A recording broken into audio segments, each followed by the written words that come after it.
43% of the startups that failed cite mental health and performance challenges as contributing to their failure. I was not the only one dealing with major stress and pressure. If your founder loses their quote mindset, you got a problem.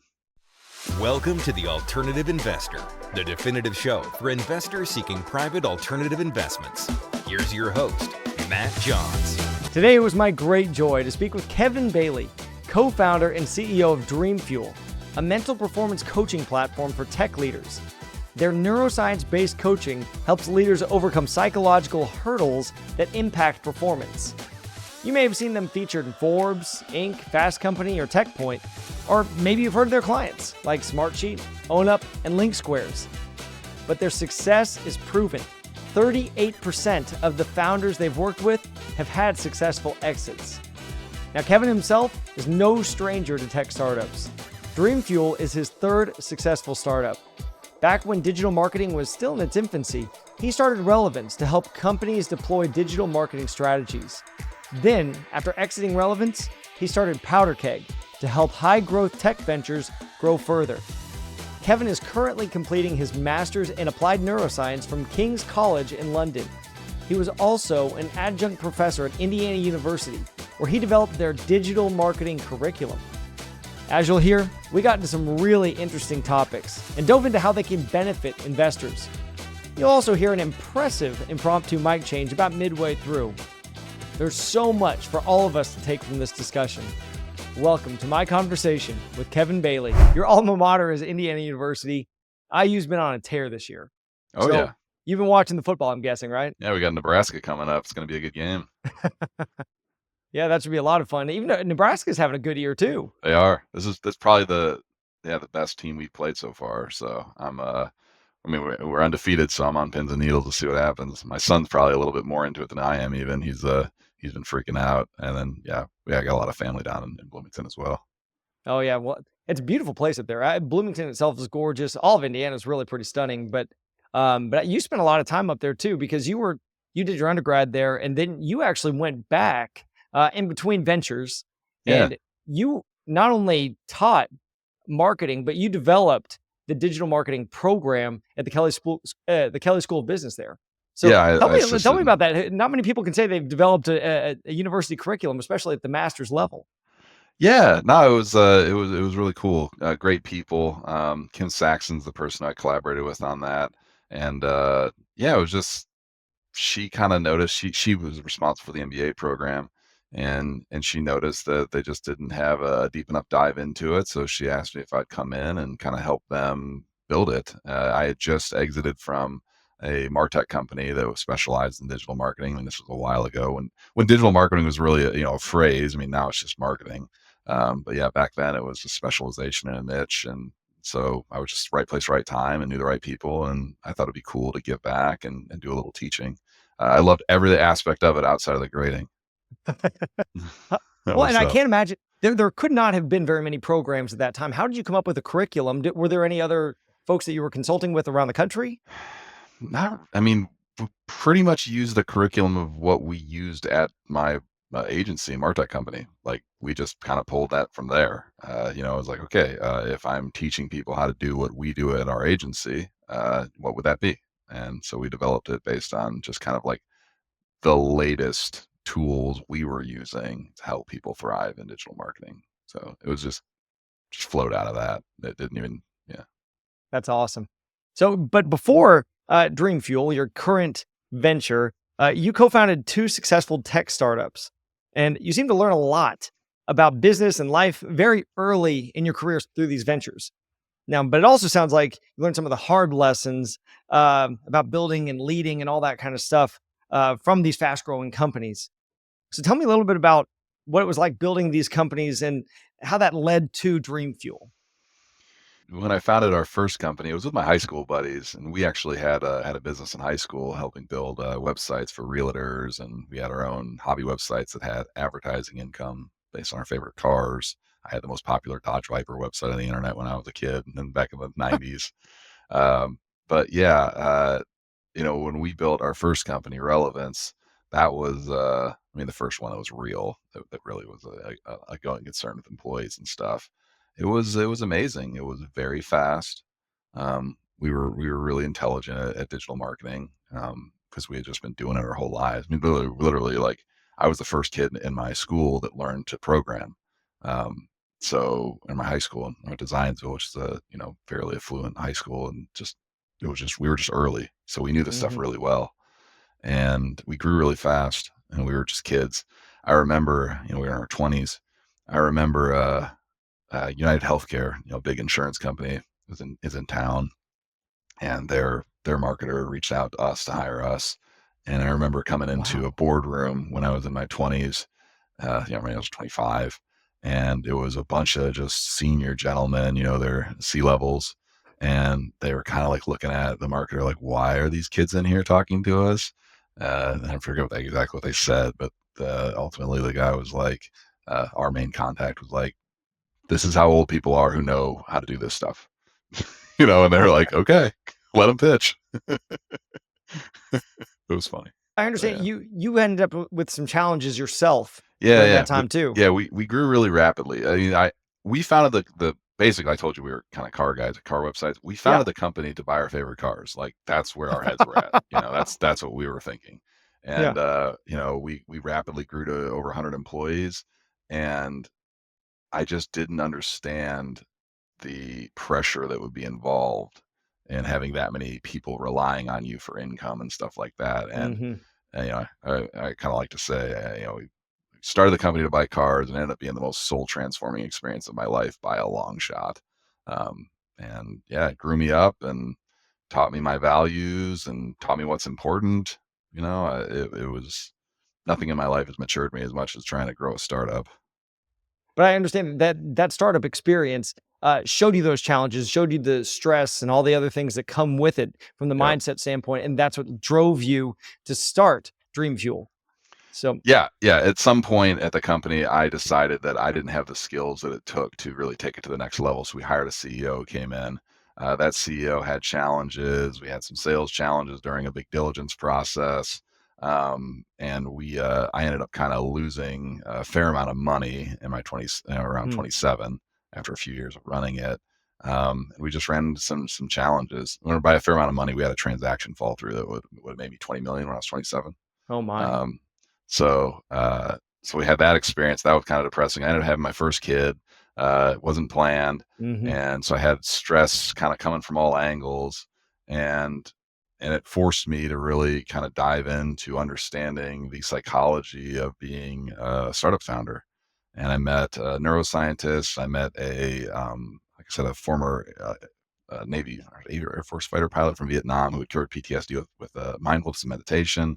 They kind of took me under their wings and kind of taught me the principles of performance psychology that help leaders thrive in adversity before it was really a topic. Like now after COVID, people talk about mental health. Back then, it was something nobody talked about. And I took that knowledge and I started helping my friends who were running startups that were early stage at that point learn these skills. They were like, Kevin, what happened? You're a completely different person. Like, what changed? And I kind of told them what I was learning. Those startups have gone on to become a few of them, right around, unicorn valuations at this point. And Wow. I went to help build a tech community, which is called Powder Keg, which is a tech community for the Midwest. Hmm. And we did a big initiative, kind of like a tech census where we surveyed the whole tech community. And I asked some mental health questions in there. And I realized I was not the only one that had those struggles, that pretty much Hmm. every founder was dealing with major struggles around stress and pressure, when they have so much on the line. And that was sort of what led me down the path of like, I probably need to create a solution for this specifically for founders to help them cope with the strain and stress. There's a stat from CV Insights that 43% they do this thing called startup postmortems. So when a startup fails, they go in and ask them questions. And 43% of the startups that failed cite mental health and performance challenges as contributing to their failure. And we're here to kind of, 43%. yeah, we're here to Huh. kind of relieve that stress, particularly for investors, because we partner with a lot of VCs and private equity firms. So, it's like you're not really thinking about this, but it's a major risk for you guys. If your founder loses their quote mindset, loses their mind, you're like, you got a problem. That founder is not going to be effective. So So, making sure that, yeah. so dive into that too for me a little bit more. What kinds of problems do you typically see manifest because of these mindset problems? A lot of times you're going to see major conflicts amongst the executives. Hmm. So interpersonal conflict, challenges like that. And it's just a manifestation of stress. But they start attacking each other. And that's an indicative sign of a founding team that's truly under stress, that's becoming maladaptive to the point where they're going to start making decisions that are going to go against their vision. They're going to start buckling on high integrity decisions. They're going to start doing things that'll work against them. But you see the pillars that we work on that I see issues with. One is focus. They lose their focus. They're not Hmm. able to pay attention to the most important things. They lose their discipline. They're not able to stay on task. They're constantly task switching into things that don't matter. One of which is social media. Uh-huh. You see dips in vitality. So they get like overwhelmed, and then they're just tired. Come noon, come 1, 2 o'clock, they're in total just zombie mode.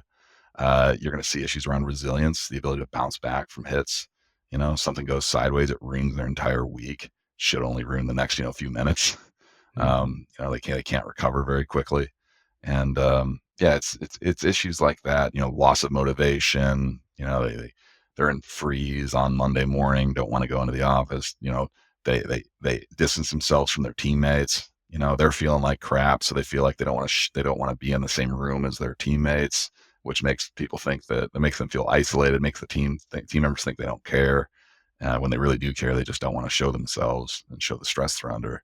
So you see all these kind of behaviors that corrupt the culture and destroy a company. Now, obviously, 43% fail as a result of Mhm. this. There's got to be a percentage that are struggling significantly, but there are also probably a percentage that are able to overcome this, where the leaders are able to figure something out. Because I would Yeah, imagine most people struggle with this stuff, right? So, sure. what are the signs, or what are the methods that successful people do? Just paint the positive picture for me first here, so I can see Yeah. what the positive looks like. Yeah, I mean, a founder who's really has their mental performance under control, I think you want to look at professional athletics really quickly to really understand it. Mm, So we aren't mental health coaches. We're not mindfulness coaches. We're not wellness coaches. We're performance coaches, mental performance. Sports is where our industry is thriving. So if you are a pro athlete, working on a good franchise, when you come in, you're going to be assigned a mental performance coach. That person's job is to make sure that you consistently perform under pressure at the very highest level, no matter what's happening in your environment. So mhm, if your dog died and you, you got divorced and XYZ happened, you still got to come out and play at an elite level. You still got to go throw the ball with perfection. So consistent high level performance under strain, under pressure, that's the job of a mental performance coach. So if I see a founder who's able to perform at an elite level, even when everything seems to be going wrong in their environment, even when they're under incredible strain, maybe they got to do a layoff or something like that, but they're still performing at a high level. They're still doing their job really well. They're still communicating articulately. They're not, shying away from the challenge. They're in a state called equanimity, which is kind mm. of being centered. That's a person who has elite mental performance. And how do you guide people to get to that equanimity? Am I saying that Yeah. right? Equanimity. Some How do people you call it lead people to get there? equanimity or equanimity, but yeah, I call it equanimity. How do you guide somebody there? Yeah. That's a great question. Without giving away your Uh, secret sauce, of course, yeah, but I don't know. I'm happy to give away as much as I can. I mean, this mhm, is stuff we just should have been taught when we were kids. hmm, Um, to really master equanimity, a state like that, you have to be able to interact with different dimensions of your being. So we call this the mental performance chain. At the very bottom is your physiology. So you think about your physiology as all the hormones and neurotransmitters that are going off in your body that are influencing your basic state. So if I walked up to you and I injected you with, I mean, I wouldn't do this, but they've done this in lab. But if I inject you with cortisol and adrenaline, which are the two hormones that put somebody into a flight response, meaning running away from an attacking predator. I don't care if you're having the best day of your life. You'd be like, "Here's what's wrong with my life. I got to get out of this." You'd be pointing out things that happened years ago. My life is just terrible, because those hormones were active in your nervous system. Okay, mhm, so the physiology is your basic hormones, your basic neurotransmitters and peptides that are running in your body. Think of it as like the instruments of your body. It's your heartbeat, it's your brain waves, all that kind of stuff. You have to know how to influence your physiology, but physiology is just the bottom of the chain. above that, you have like your emotions and your feelings that spawn off those emotions. So emotions are kind of like the concert of all of these peptides, hormones, beats, rhythms in your body coming together to form a feeling. You know, if I told you that your hands were sweaty and your heart was beating fast, what emotion would you say that is? Mhm. Oh, stress or anxiety or something. You say anxiety. What else could it be on a positive side? Excitement. Yeah. So it's like Yeah. how you interpret this stuff is your Interesting. feelings. Yep. So so you have to be able to influence your emotions, your feelings, and then at the very top, people talk all of the positive thinking and stuff. And so equanimity is about being centered. It's not about being positive or negative. It's about being rational. So at the very top, you have your thoughts, and each of those things in that chain can influence up and down. You can use your thoughts to influence your physiology. You can use your physiology to influence your emotions and your thoughts. But a master of equanimity has a master of that chain. They can influence their thoughts, their feelings, and their emotions Oh, and I love that physiology visual. at will. Yeah, that's awesome. So now, as investors, we're looking at these startup companies and these founders, and we get a chance to diligence Hmm. the entire company, especially the founders at these early stages. What are signs that you would look for that they have more equanimity rather than more of the chaos or this jumbled mindset or whatever else is causing the problems caused by this mental imbalance? Yeah. I'm sorry, mental Like emotional imbalance, I should say. yeah, the six pillars you're trying to assess are discipline, resilience, focus, confidence, energy, and motivation. So if I'm assessing a founder and trying to figure out, do they have elite mental performance? I'm going to be assessing them on those dimensions. So you kind of think about questions you might ask that would get to that. You're going to be able to get a sense for them in the room. If they seem spazzy and they're checking their phone all the time and stuff like that, you're like, okay, this person might struggle under pressure. You know, um, if they're centered, calm, focused, articulate, relaxed, have a good vibe, you kind of sense it. That's gonna give you some clues, but it's not perfect. Like I like to ask questions. So if you're trying to figure out discipline is you want a founder to be able to crush it, they got to be incredibly disciplined. Discipline is Mhm. probably the most correlated with success. So I like to ask people about their morning routine. Huh. What's your morning routine?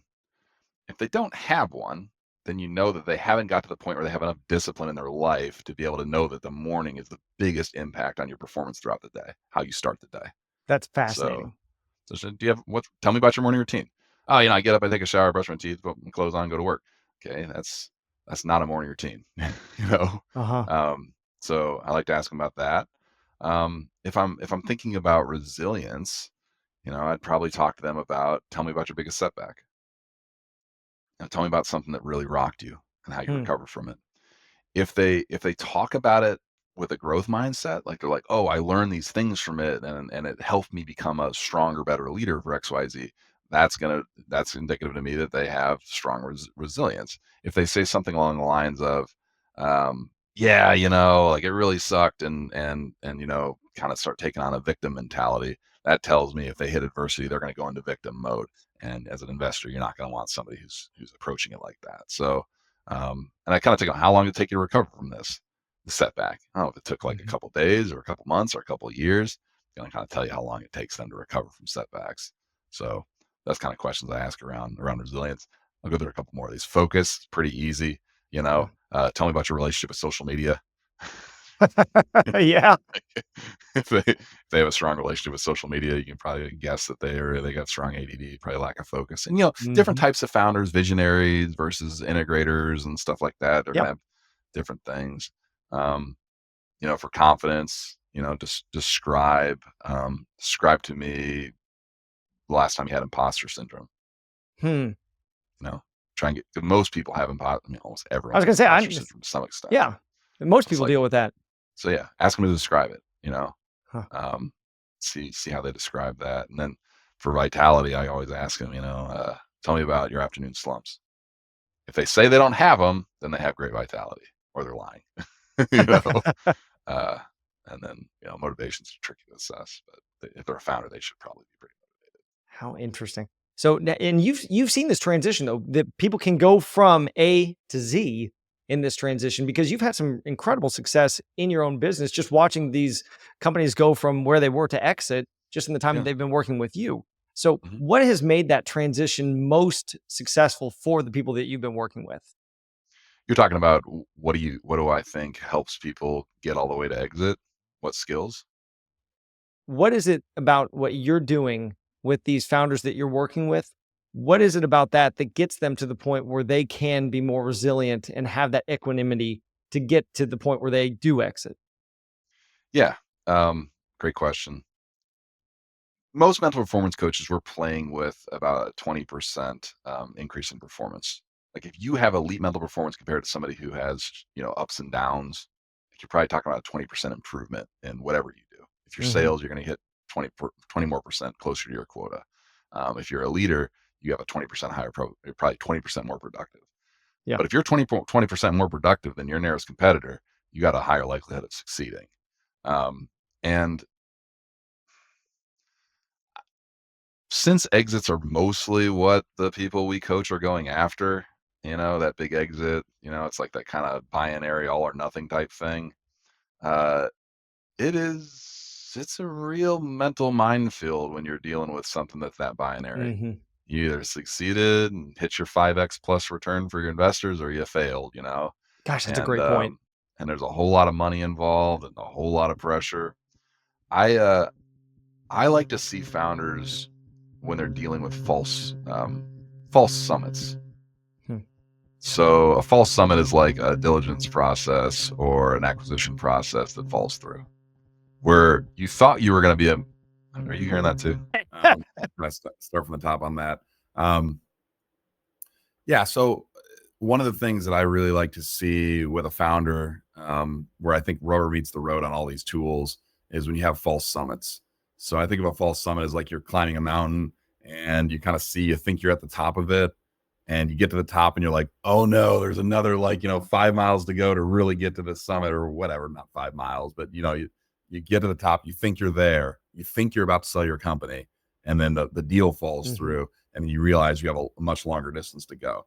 And for a founder, maybe that's 2, 3 more years of work. And they were ready to go. They were ready to sell. They were ready to make their millions. They were almost burned out. They were just ready to Yes. put their tools down and take a breather. And then nope, deal fell through. You got to keep going for another couple of years. And that's one of the hardest things for a founder to go through. I mean, if you guys as investors have founders go through that, they may not show you how hard that is, but they're ready to exit. They're ready for a break. Mm. And that's when the founders got to kind of really come back to center and continue stronger. And I've seen a few, I don't want to name names. I guess it's probably the wrong thing to do, but there's a few clients, that I've seen them get in that position and I've seen them rock through that and then double or triple their valuation in a few years and get way better exit than they ever would have. And like I said, when I was my first company, we went through that and it was very difficult for me. So I feel like that's just one of those moments where amazing resilience can create a much better outcome for everyone involved. But a founder can also buckle in that situation and be like, I'm spent. I don't want to be CEO anymore. Find some person to come replace me. Yeah. And then you go through all these challenges and hurdles and roadblocks that could have been avoided with a resilient Yeah, founder. and as an investor, you're really stuck in that position too. So Exactly. that's it's a really crummy deal. But now you're talking about founders specifically and the difference. I guess the unique challenges of being a startup founder. Could the same principles though essentially apply to this equanimity and all the effects it has on the business in other areas, say funds or other investable Yeah. businesses? I mean, we coach a handful of investors. The pressure you guys were under is incredible. Especially if you're at like a fund where you have a lot of people at the fund that you're competing with, kind of. Yeah. The way it's been told to me is I got a number. It's the return on my portfolio, and that's the number on the back of my baseball card. And I am stack ranked in my organization based on that number. I don't care how good of a person I am, how much people like me, or any of the soft skills or qualitative stuff. If that quant number isn't right, I could be the best guy in the org, but I will be lowest on the totem pole. Sure. So now you're It's a currently hell of a lot of pressure. yeah, you're currently getting your applied what is it master's in applied neuroscience. Mhm. So you must be coming across some new materials and things like that too that are at least new to you. But are there any new studies or anything that you've come across that's maybe enriched your view of what you do, or something that I don't know that can come out and be more helpful to folks either Yeah. on either side of the equation. I always get excited about stuff. I love this. I mean, I would do this job even. Man, I did this. I did this before I ever got paid for it. I just love this work, and I love this field. Some of the latest research that I find really fascinating is on a part of the brain called the habenula. Um, so the habenula is just it's a small part of the brain, but it is basically responsible for self sabotage. It's responsible for quitting. Um, the motivation is created by the dopamine reward system. So dopamine, the molecule of pleasure, there's some pain associated with it as well, because some of the neurotransmitters that come along with dopamine, but it's our motivation molecule. It's the reason why humanity, one of the reasons why humanity has achieved so much, is because we run on dopamine, Mhm. especially us investors and founders.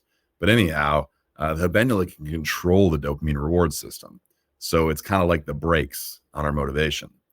And it's really fascinating. We believe, neuroscientists believe that it really was came into prominence for us as humans when we were hunting, in the plains or whatever. And if we wouldn't get an animal throughout the day and it was getting into nighttime, the habenula would activate and cause us to quit hunting. So we wouldn't get like eaten by a lion, I guess. This is the theory, so to speak. Uh-huh.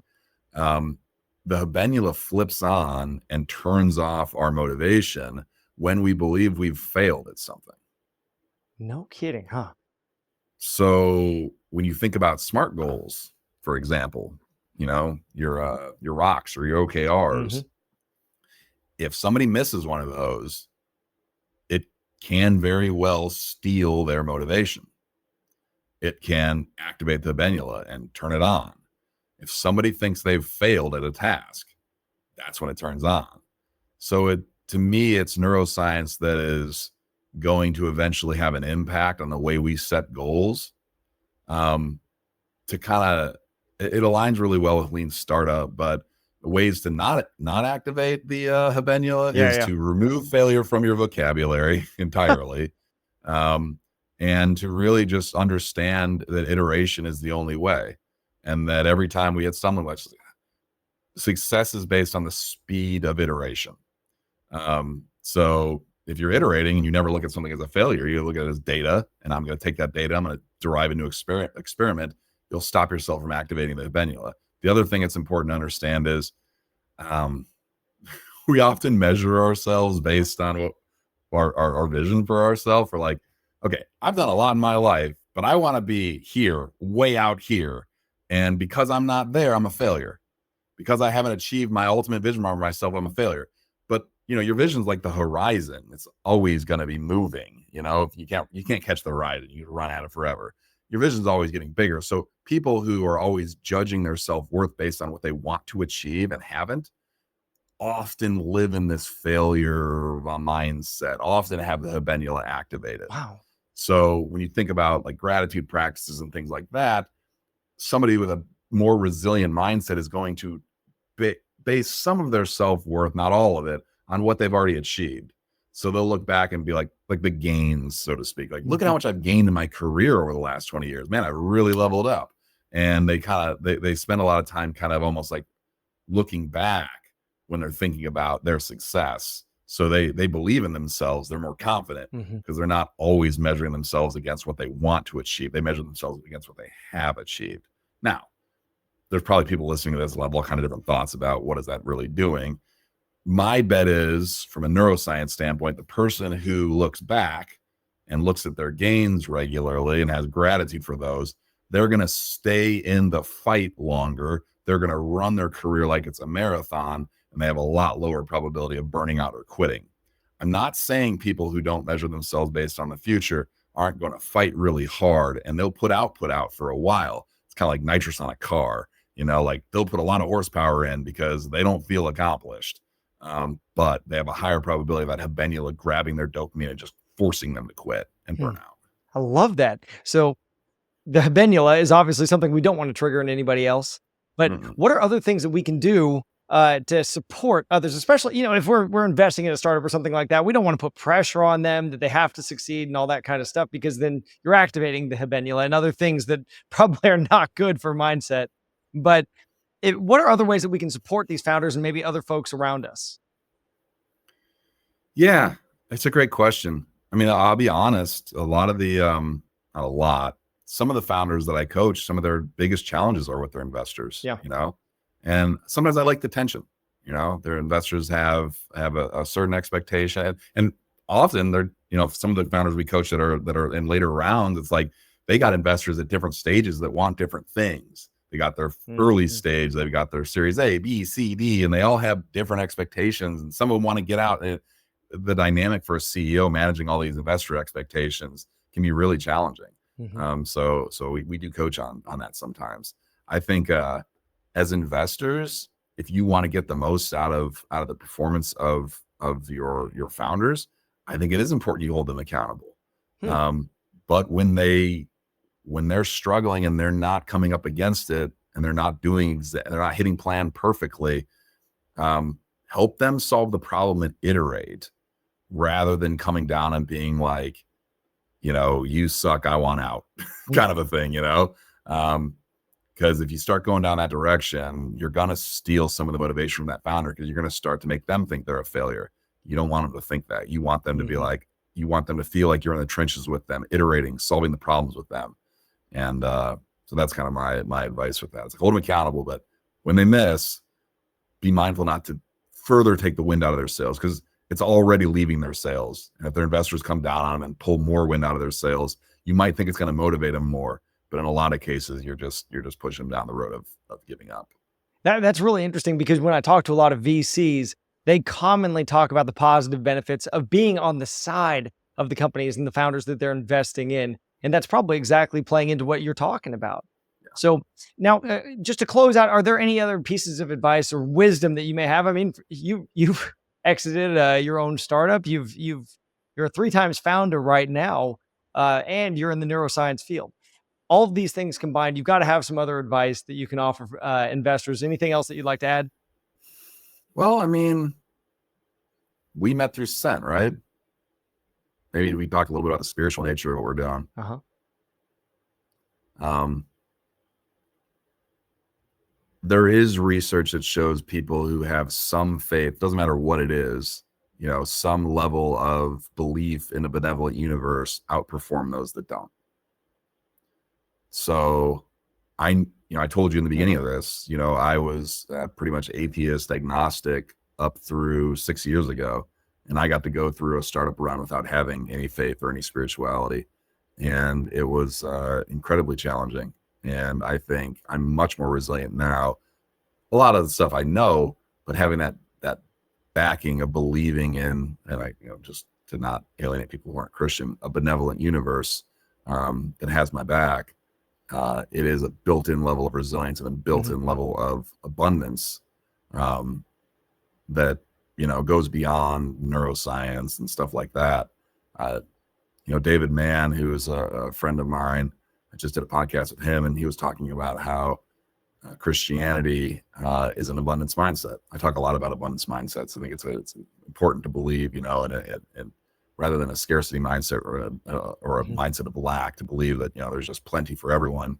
And he was like, well, as Christians, we are taught to have an abundance mindset, to believe that we can give to others and treat our neighbors as good as we treat ourselves because God's got our back and will provide for us. I thought that was kind of cool. So yeah, I mean, I coach people of all different walks, or we coach people of all different walks, all different, belief systems or lack thereof. But there is some good research around having some sort of a basis in some sort of faith does improve performance. Kevin, what a great way to conclude all this. Thank you so much for that. And thank you for all you're doing at DreamFuel and sharing a little piece of that with us today. Yeah, wonderful. Thank you for having me on. We hope you have enjoyed this episode of The Alternative Investor. If you found this valuable, please be sure to like, subscribe, and share. This show is brought to you by Honey Hive Capital Partners. Visit us at honeyhivepartners.com to continue your alternative investment journey. This recording represents the views and opinions of its guests and does not reflect the views and opinions of Honey Hive Capital Partners, LLC. Nothing in this recording, nor any communications from it, should be treated as constituting financial, investment, legal, tax, or other advice of any kind, or as a recommendation to buy or sell an interest with respect to any investment. We look forward to you joining us next time.